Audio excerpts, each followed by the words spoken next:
Who could you talk to that could help them get through the city? Who could you talk to that could help them navigate checkpoints? Who could you talk to that could help them actually see where the checkpoints were? Who could you talk to that could pull them through a hole in the wall of the Kabul airfield that's been there for a long time, and only that person on the wall knows it's there? Who could you talk to from your former experience with the State Department that could help get them manifested? And that is what happened.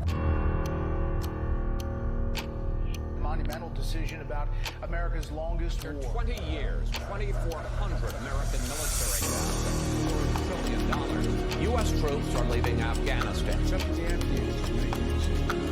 When you move the chess piece on the board, somebody else moves into that position. Who is that? It's about whether the Afghans can prevent the Taliban and al-Qaeda from regaining a terrorist foothold. No let up in fighting. I trust the capacity of the Afghan military. The Taliban is now in control of Afghanistan. Says he is considering the August 31st deadline. The Taliban calling it a red line. There are reports of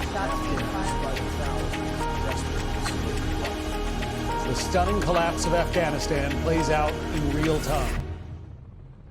We're ending America's longest war.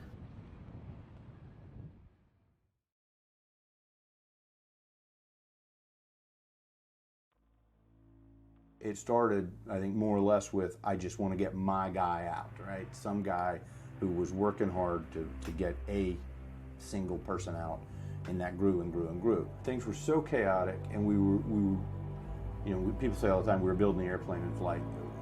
We were designing, envisioning, I mean,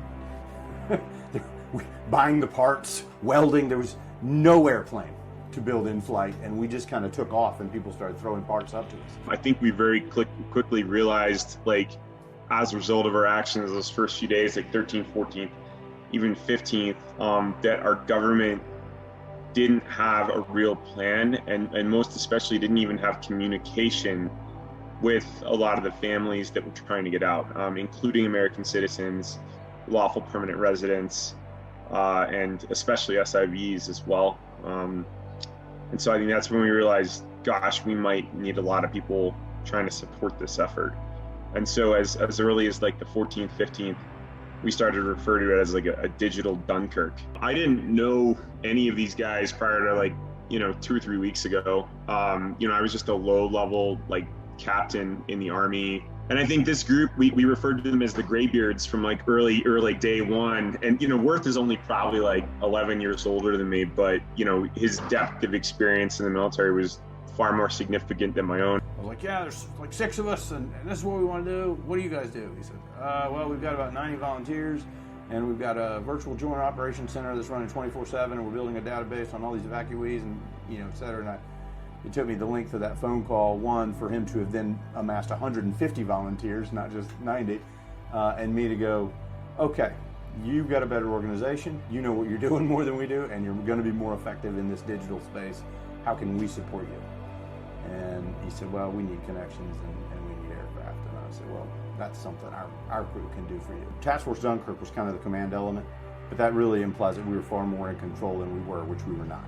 We were a coordination element. We were a bunch of older guys with a lot of connections and a lot of numbers in our phones who could call and break down barriers. The Team America folks are younger, faster, more nimble, and vastly more knowledgeable about how to use social media and use the digital space to good effect. And that allowed us to then kind of be on-call fires for them. So when they would find that, hey, we can't get some people through a gate, or we need some leverage to do X, Y, or Z. Okay, got it. We know who to call. We know what general. We know what person, what undersecretary handles that. And we may not know the undersecretary, but we probably know somebody that works for him. Well, there's a lot of stuff out there that we didn't do that's been assigned to what we did, and I want to clarify that we were never on the ground. We never parachuted in or helicoptered in or any of that. Right? It all started with a couple of us who came together to try and save one Afghan commando named Nizam. What we did was, you know, that team of teams thing, it makes a lot of sense. We recognized that what we needed to do was to make as many connections, as many relevant connections as we could remotely. with the different components that would help these at-risk Afghans move through the various challenges along the way.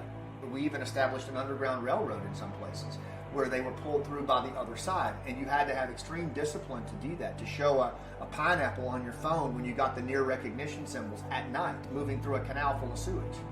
You know, and I think that it was all of those factors combined that allowed us, again, to know who they were, where they were, and having the trust to help them move.